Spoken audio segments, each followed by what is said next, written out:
I do want to take you to one last text before we finish up this morning. Romans chapter 8.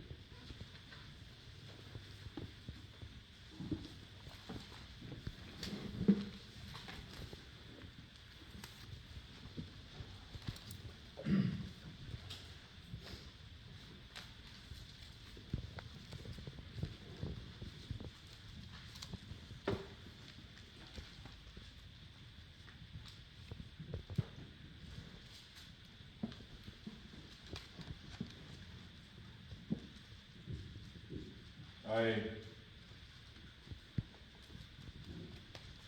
am compelled to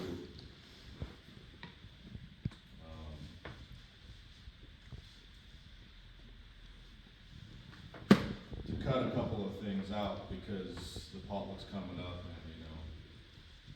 and Laura has this joke. Whenever I say I'm going to preach a shorter sermon, I always preach longer. I'm not sure why I have that issue. Because I got like a whole lot of stuff that I want to cover right now. And I'm like, well, I'll paraphrase some of it. Romans chapter 7 is where Paul does this weird inner dialogue, this weird inner turmoil where he says, what I want to do, that's not what I'm doing. And what I know is right, I don't do, and I hate what I'm doing, and what I am doing is that which I ought not to do. And he goes back and forth. It's almost like the Apostle Paul is having a ping pong match in his mind, in his heart, and in his soul. And it's one of those writings that's always sparked a lot of interesting discussion, but it is a great representation of being human. And Paul goes into that, and that is a great segue into chapter 8 because Paul discloses the solution to this problem. Now, the way I want to apply that for you right now is that's the way it is for us sometimes. Like what we were just talking about back in Matthew chapter 7, when he says that straight is the gate and narrow is the way, few there be to find it. You have to test the prophets. You have to try the prophets. You have to know that there's false prophets. But all at the same time, you have to be careful how you judge, because how you judge is how you are going to be judged. It's like a ping pong match going on. It's difficult. It's not easy to be a disciple because you got the world over here. You got the flesh over here. You got what the word says over here. You got all kinds of things influencing us, and not to mention our own hang-ups and our own trials and tribulations and pain that we go through, emotional difficulties. And then Paul says in Romans chapter 8 and verse 1, there is therefore now no condemnation to them that are in Christ Jesus, who walk not after the flesh, but after the Spirit. That is the solution. Walking after the Spirit, being led by the Spirit, letting the Spirit take over and take you where you need to go. In verse 6,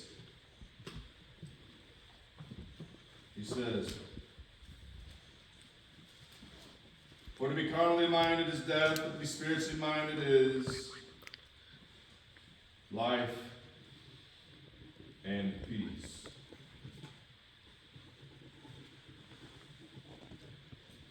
Now here's why I brought that up in this way at this time in the lesson.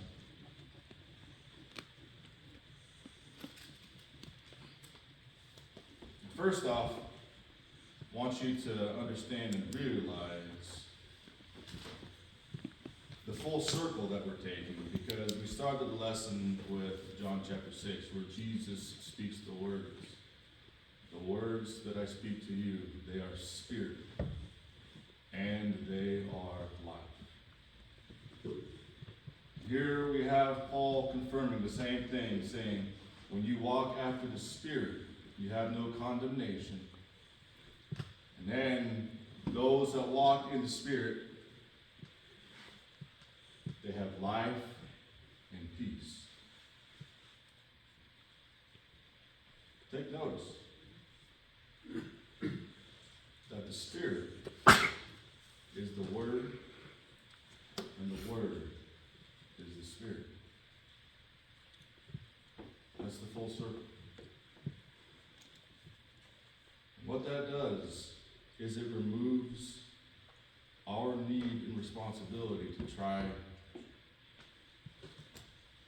to adjust and judge things.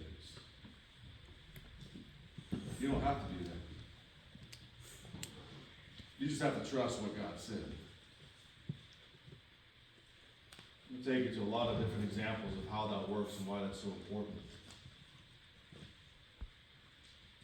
That's what belief is.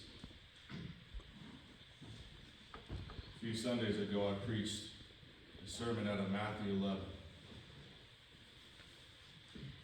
It says, "Come unto me, all you that labor and are heavy laden, and I will give you rest.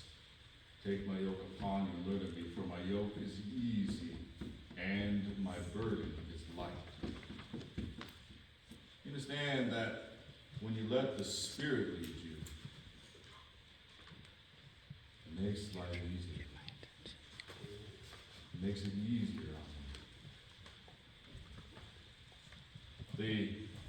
The emotions and the issues and the struggles and the things that are always playing with our minds like a ping pong, that stuff just needs to be ignored. And we just need to immerse ourselves into who God is and what He says in His Word. You may not want to do that. Well, that's probably your problem then. See what I'm saying? And that's why most of the people walked away when Jesus started speaking. So, when He speaks, no matter how against the grain it might be in your mind and in your heart and in your soul, ignore all that and let He who came from heaven lead you.